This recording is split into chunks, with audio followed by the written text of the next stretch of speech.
Olá pessoal, sejam bem-vindos. Daremos início à primeira aula da disciplina Zoologia dos Cordados. Tenham sempre caneta e papel à mão para anotar os pontos mais relevantes, bem como as dúvidas que possam surgir para que posteriormente possam ser sanadas por meio do Fórum Tira Dúvidas. Nessa aula, abordaremos as características gerais do filo cordata, as características dos cordados invertebrados, denominados de protocordados, que compreendem os subfilos Urocordata e Cefalocordata, e as relações filogenéticas entre esses grupos. Esses temas estão contidos nas páginas de 9 a 30 do nosso caderno didático e também nos materiais complementares postados na sala da disciplina. O filo cordata compreende aproximadamente 50 mil espécies de animais, que encontram-se distribuídos por todos os ambientes da Terra, sendo considerado o maior e mais bem-sucedido grupo de deuterostomados. Os integrantes desse filo compartilham características com muitos animais invertebrados já estudados anteriormente, como simetria bilateral, eixo antero-posterior, sistema digestório com fluxo unidirecional, condição enterocelomada, metamerismo, cefalização e 3 tecidos germinativos, que são ectoderme, mesoderme e endoderme. Durante o desenvolvimento embrionário, os cordatos apresentam 5 características fundamentais que são compartilhadas entre os grupos. Essas características são chamadas de sinapomorfias. São elas: tubo nervoso dorsal, notocorda, fendas faringianas, endóstilo e cauda pós-anal. É importante ressaltar que essas estruturas estão presentes em pelo menos alguma fase de desenvolvimento do animal. Durante o desenvolvimento embrionário, os cordatos apresentam 5 características fundamentais que são compartilhadas entre os grupos. Essas características são chamadas de sinapomorfias. São elas: tubo nervoso dorsal, notocorda, fenda faringiana, endóstilo e cauda pós-anal. É importante ressaltar que essas estruturas estão presentes em pelo menos alguma fase de vida do desenvolvimento do animal. O tubo nervoso dorsal, estrutura indicada na figura pelo número 1, como o próprio nome já diz, está localizado na região dorsal do animal, ou seja, na região das costas. Nos vertebrados, o tubo nervoso dorsal se desenvolve na medula espinhal, que é o tronco principal da comunicação do sistema nervoso. Em alguns cordados, essa estrutura se reduz a apenas um gânglio nervoso durante o seu desenvolvimento. A notocorda, estrutura indicada na figura pelo número 2, é uma haste bastante rígida e flexível de cartilagem, que se estende ao longo interior do corpo do animal, funcionando como eixo de sustentação. Alguns animais mantêm a notocorda durante toda a sua vida. Em outros, como nós, seres humanos, a notocorda é substituída pela coluna vertebral. É importante ressaltar que a notocorda, além de sustentar, também protege o tubo nervoso dorsal, impedindo que essa estrutura sofra torções durante o desenvolvimento fetal inicial. Isso porque o tubo nervoso dorsal é uma estrutura bastante sensível e qualquer dano que ocorra nessa estrutura pode inviabilizar a formação do sistema nervoso do animal. As fendas faringianas, estrutura indicada na figura pelo número 3, está presente em todos os cordados durante o desenvolvimento embrionário, inclusive em nós humanos. Essas fendas podem se transformar em outras estruturas ou persistir durante toda a vida adulta. Em peixes, as fendas se transformaram e deram origem às brânquias. Em outros cordados, fazem parte de um sistema de alimentação por filtração que retira partículas de alimento de água em que vive. O endóstilo é uma estrutura. O endóstilo, estrutura representada na figura pelo número 4, até recentemente não era reconhecido como um caráter de cordados. Entretanto, ele ou seu derivado, no caso a glândula tireoide, ocorre em todos os cordados, mas não em outros animais. O endóstilo, situado no assoalho faríngeo, secreta muco que retém pequenas partículas de alimento levadas ao interior da cavidade faríngea. Nos cordados primitivos, o endóstilo e a faringe perfurada trabalham juntos para criar um eficiente aparelho filtrador de alimento.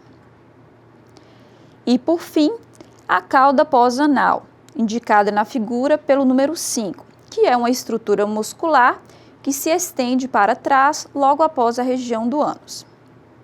A partir de agora, nós vamos estudar os diferentes grupos de animais que pertencem ao filo Chordata e que compartilham essas características mencionadas. Mas antes disso, é necessário que vocês compreendam como ocorre a classificação desse filo. Para isso, utilizaremos a classificação cladística. O filo Chordata divide-se em dois grupos, Protochordata e Craniata. Os craniados anteriormente eram chamados de vertebrados. Hoje essa nomenclatura não é mais utilizada, pois existem indivíduos nesse grupo que não apresentam coluna vertebral. Os protochordados são formados pelos animais sem crânio. Esse grupo é dividido em dois subfilos, Urochordata e Cefalochordata. Os Urochordata, do grego oura, que significa cauda, e corda, que significa cordão, apresentam a notocorda apenas na porção caudal do corpo. Já o Cefalochordata, lembrando que céfalo significa cabeça, possuem a notocorda que estende-se da cabeça até a porção caudal. Os Urochordatas são representados pelas assídeas e o Cefalochordata pelos anfioxos. Já o grupo dos Craniata compreende os animais com crânio. Esse grupo se divide em cicloestomados e gnatoestomados. Os cicloestomados, do grego ciclo, que significa redondo, e estomo, que significa boca, apresentam a boca redonda. Eles também são chamados de agnatos, a que significa sem e gnato, que significa mandíbula. Então, são animais que não possuem mandíbula, por isso é que a boca tem essa forma arredondada. Os gnatoestomados, em que gnato significa mandíbula e estomo significa boca, compreende os animais que apresentam boca com mandíbula. Temos então nesse grupo os peixes, subdivididos em cartilaginosos, que são os condríctes, e os peixes ósseos, que são os osteíctes, e também os tetrápodes, que são animais que tiveram, durante o seu processo evolutivo, a formação de patas. E esses animais são representados pelas classes dos anfíbios, répteis, aves e mamíferos. A partir de agora, estudaremos as características específicas de cada um desses grupos e começaremos com o subfilo Urochordata. Os urochordados, mais comumente denominados tunicados, incluem cerca de 1.600 espécies. Eles vivem em todos os mares, desde as regiões entre marés até grandes profundidades. Esse filo abrange três classes, Acidiácea, Taliácea e Larvácea. Esses animais são recobertos por uma túnica formada de substância química, a tunicina. Daí também surgiu o nome tunicados. Essa substância é secretada pela epiderme, formada por fibras proteicas, fibras de mucopolissacarídeos semelhante à celulose e por uma matriz com células e lacunas sanguíneas. Dependendo da quantidade dos constituintes da túnica, esta pode ser muito fina, delicada, gelatinosa ou bastante coriácea. A notocorda está presente em todo o ciclo biológico dos larváceos, exceto nas assídeas e taliáceos, que a apresentam somente nas formas juvenis. Esses animais secretam amônio por difusão pela parede do corpo e reproduzem-se assexuadamente por gemiparidade e sexuadamente, ocorrendo a fecundação na água, sendo geralmente hermafroditas. A classe Acidiácea inclui animais marinhos bentônicos com hábito séssil e filtrador. São amplamente distribuídos nos oceanos e abundantes em ambientes de substratos consolidados, como rochas, esqueletos de corais, colunas de portos e cascos de embarcações. As assídeas podem ser solitária, também chamadas de assídeas simples, conforme mostra a figura 3, ou coloniais, conforme mostra a figura 4. As assídias solitárias apresentam uma cesta branquial faríngea que compreende grande parte do animal. Nas assídias coloniais, cada zooide representa um indivíduo e estes podem estar envolvidos por uma túnica comum ou individualizados unidos em uma base pelo estolão. Alimentam-se por filtração através de uma larga faringe perfurada por fendas, a qual é revestida por uma rede de muco produzido pelo endóxilo. Vejamos como o processo de filtração ocorre nas assídias, observando a figura 6. Inicialmente, a água entra na cesta faríngea pelo sifão branquial ou inalante, direção indicada pela seta vermelha, trazendo partículas que ficam retidas na rede mucosa e seguem para a lâmina dorsal com o cordão alimentar até o esôfago. O alimento passa para o estômago e intestino e chega ao reto para ser exalado pelo sifão atrial ou exalante, indicado pela seta azul como pelotas fecais, ocorrendo também trocas gasosas com a passagem de água pela cesta branquial. As suas larvas apresentam-se em forma girinoide livre nadante. A vida livre da larva é muito breve, no máximo alguns dias, permitindo, no entanto, uma pequena dispersão da espécie antes da metamorfose que a transformará para sempre em um animal sedentário. Conforme pode ser observado na figura 5, a larva apresenta a notocorda na porção caudal, que acompanha formando uma massa encefálica na porção anterior, que seria um gânglio nervoso.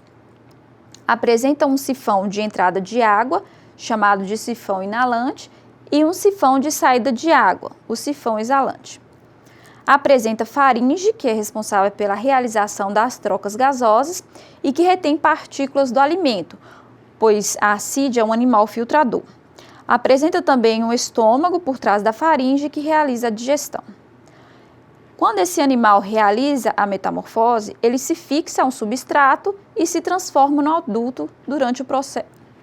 Quando esse animal realiza a metamorfose, ele se fixa a um substrato e se transforma no adulto. Durante esse processo, a notocorda desaparece. A respiração e a excreção nas assídias ocorrem por meio da faringe.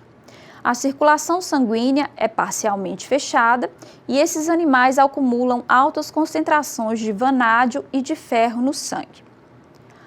Algumas evidências sugerem que a presença de altos níveis de vanádio sanguíneo intimidam predadores em potencial. O sangue desses animais também possui uma grande variedade de hormônios e células, inclusive amebócitos, que funcionam no transporte de nutrientes, na deposição da túnica e no acúmulo de resíduos metabólicos. Um pequeno glânglio cerebral situa-se dorsalmente à extremidade anterior da faringe, originando poucos nervos para várias partes do corpo, especialmente músculos e áreas dos sifões. Um tubo nervoso dorsal bem desenvolvido está presente na cauda das larvas, porém é perdida durante a metamorfose, exceto nos larváceos. Esses animais possuem receptores sensoriais pouco desenvolvidos, com prevalência de neurônios sensoriais tácteis em torno dos sifões. Em relação à biologia reprodutiva, as assídias são hermafroditas e geralmente possuem gônadas, testículos e ovários próximos à alça intestinal. Apresentam um ciclo de vida indireto e, como mencionado anteriormente, as suas larvas apresentam-se na forma girinoide livre e nadante. Nas assídias simples ou solitárias, a fecundação é externa, enquanto nas espécies coloniais, a fecundação é interna, ocorrendo no interior da cavidade atrial, onde os embriões passam uma parte de seu desenvolvimento até a fase larval. A classe Thaliacea inclui as ordens Pirosomida, Doliolida e Salpida. Os membros da ordem Pirosomida são considerados os thaliáceos mais primitivos e os que lembram seus presumíveis ancestrais acidiáceos. Compreendem aproximadamente 40 espécies, das quais 27 foram registradas no Brasil. Os thaliáceos são animais marinhos e pelágicos, podem ser solitários ou coloniais, habitando regiões com profundidade de até 1.500 metros. Apresenta um corpo gelatinoso, transparente e cilíndrico, constituído de faixas musculares circulares, conforme mostra a figura 7. Possuem sifões inalantes e exalantes com a extremidade oposta do corpo, diferentemente das assídeas, onde estão do mesmo lado. Através da contração muscular, a água é impulsionada pelo corpo e dessa forma esses animais conseguem se locomover por jato-propulsão, respirar e se alimentar. Alguns representantes também possuem órgãos luminosos. As ordens Doliolida e Selpida incluem taliáceos que alternam entre formas sexuadas solitárias e estágios assexuados coloniais.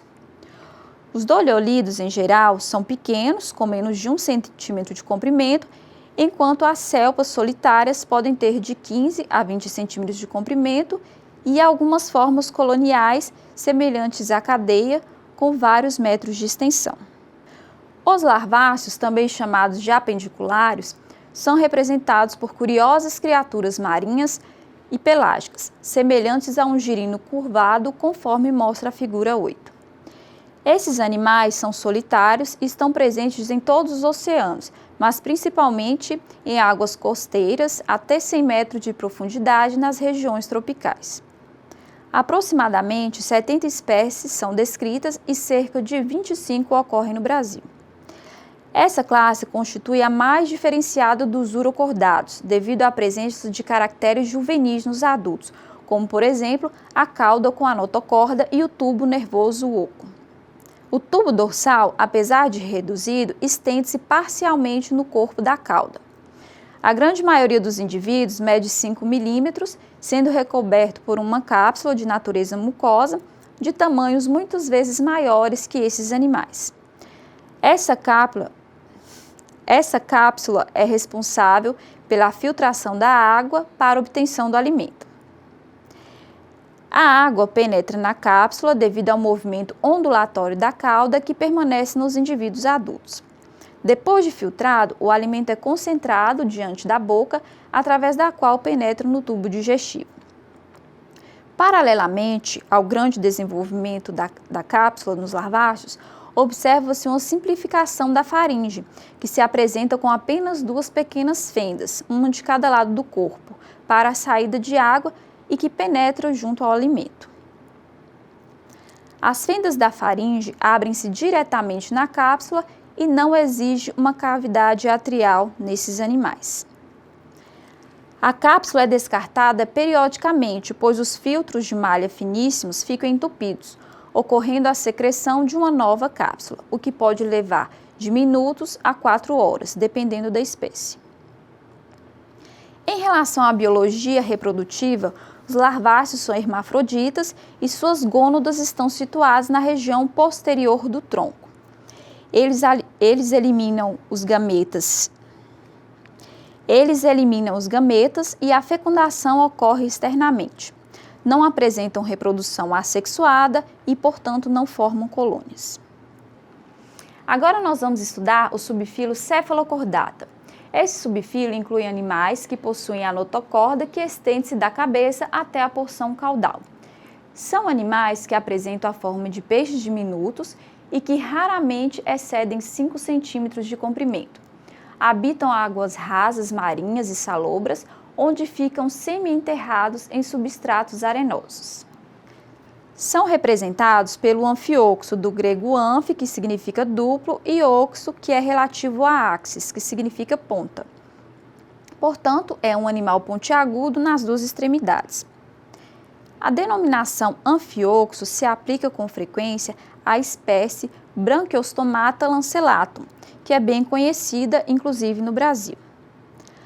Nos adultos, pode-se observar todas as características diagnósticas dos cordados, conforme mostra a figura 9. A notocorda estende-se ao longo da região dorsal do animal, incluindo a região anterior à vesícula ou glândula cerebral. Dorsalmente, a notocorda encontra-se com o tubo nervoso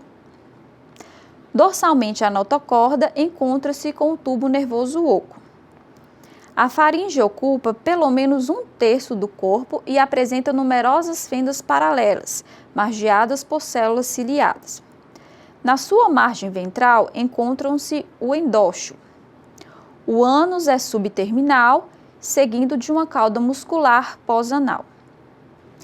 Conforme mostra a figura 10, quando enterrado, o anfíoxo mantém a boca fora do sedimento, permitindo constante entrada de água que traz oxigênio e alimenta o animal.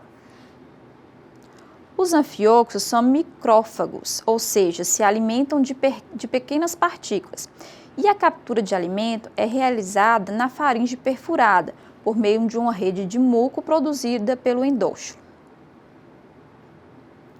Como nas assídeas, o muco é espalhado na superfície interna da faringe por meio dos batimentos ciliares, que também é responsável por sua condução ao intestino, onde ocorre a digestão e a absorção do alimento nele retido. Embora passem a maior parte do tempo enterrados, eles podem nadar ativamente na água por curtos períodos de tempo.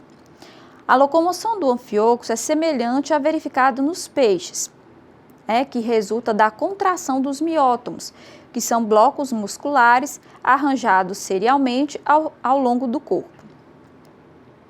A contração alternada desses músculos de um lado e de outro do corpo promove um movimento lateral que propulsiona o animal para frente. Os anfíoxos possuem tubo digestivo completo com boca e ânus. A boca é filtradora, circundada por cirros, que são pequenos tentáculos que impedem a entrada de partículas grandes. As fendas branquiais são utilizadas na alimentação para filtração. Essa filtração ocorre quando o animal ingere partículas de alimento da água através dos cílios, localizados na cavidade pré-oral, passando pela boca e depois por numerosas fendas faríngeas.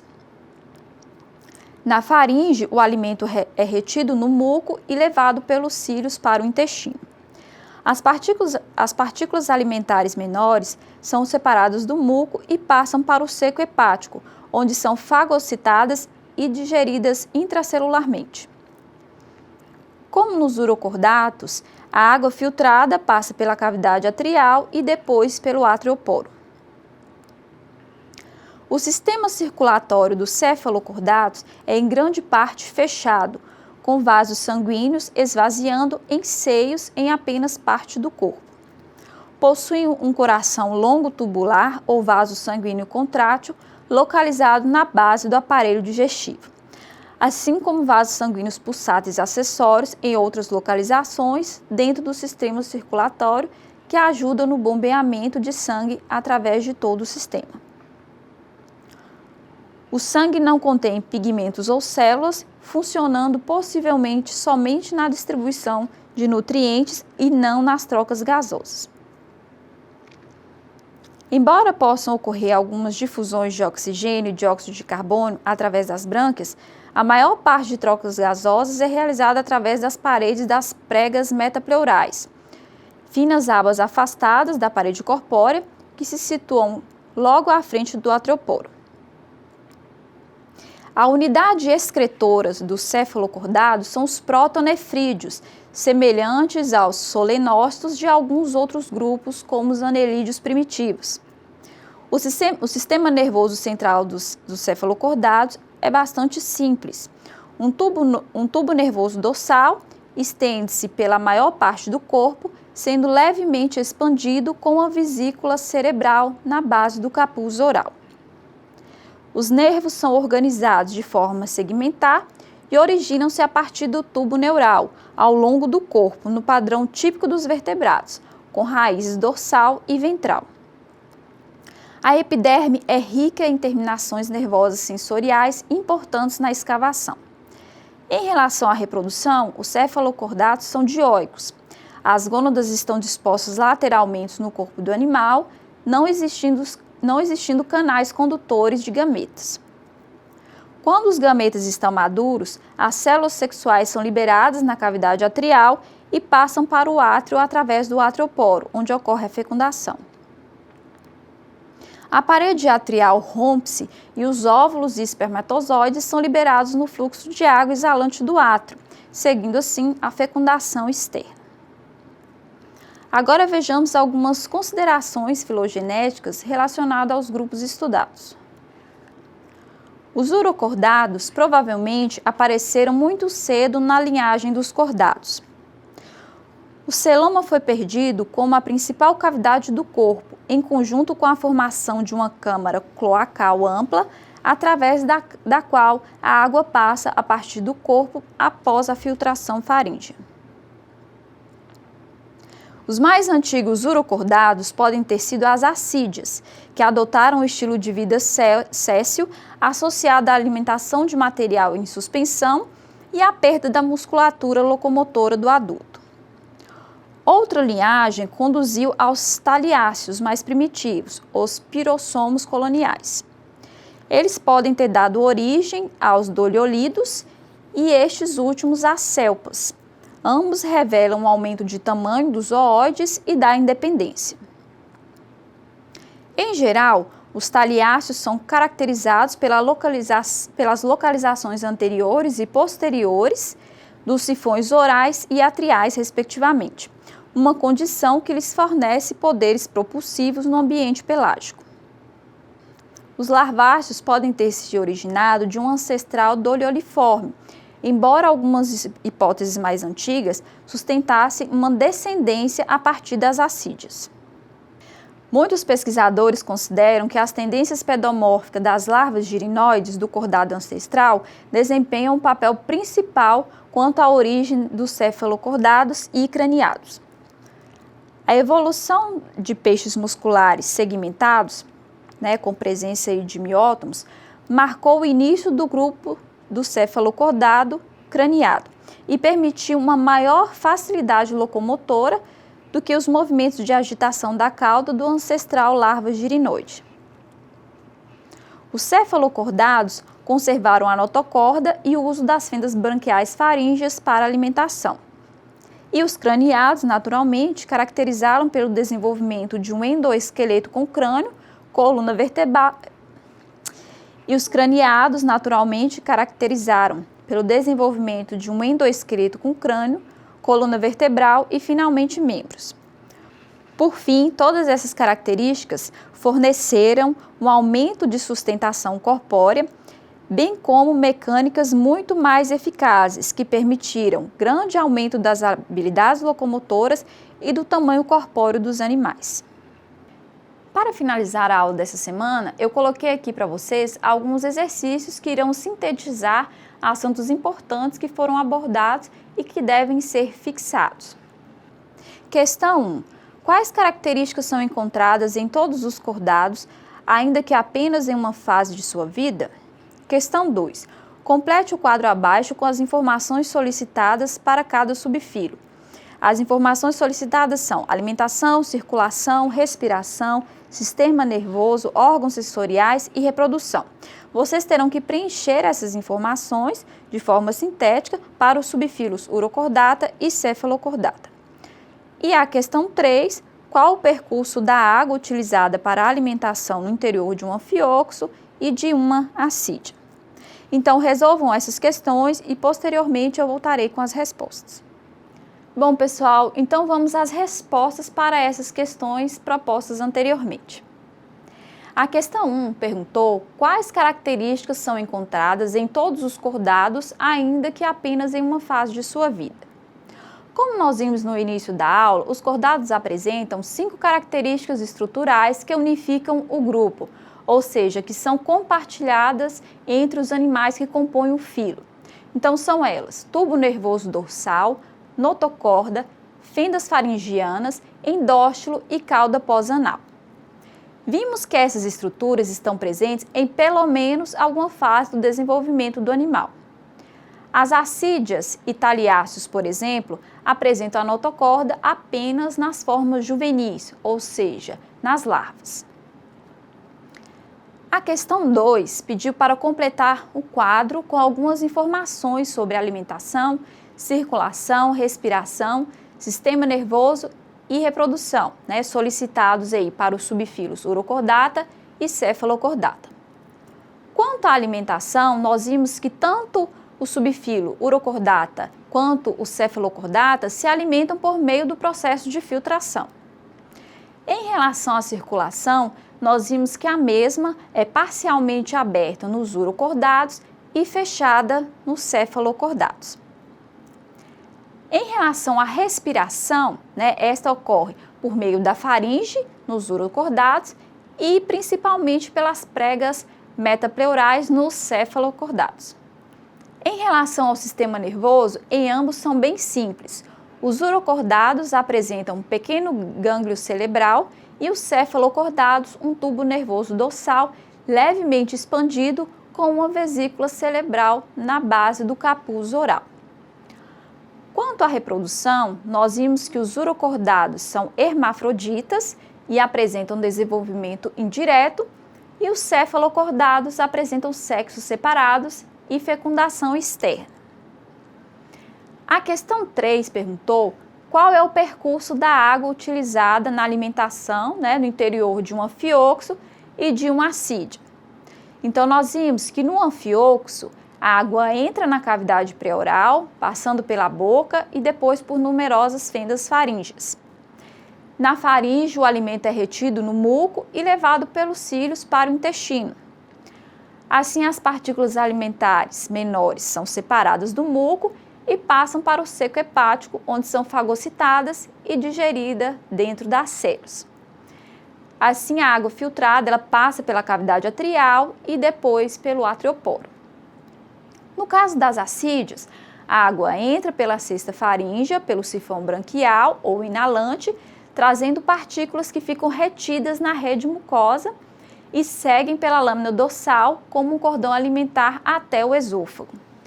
O alimento, então, passa para o estômago, o intestino, e chega ao reto para ser exalado pelo sifão atrial ou exalante, como pelotas fecais.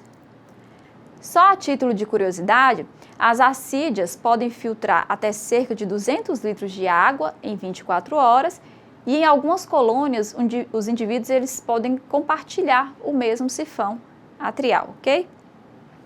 Bom, pessoal, chegamos ao fim da nossa primeira aula. Gostaria de agradecer a vocês pela atenção.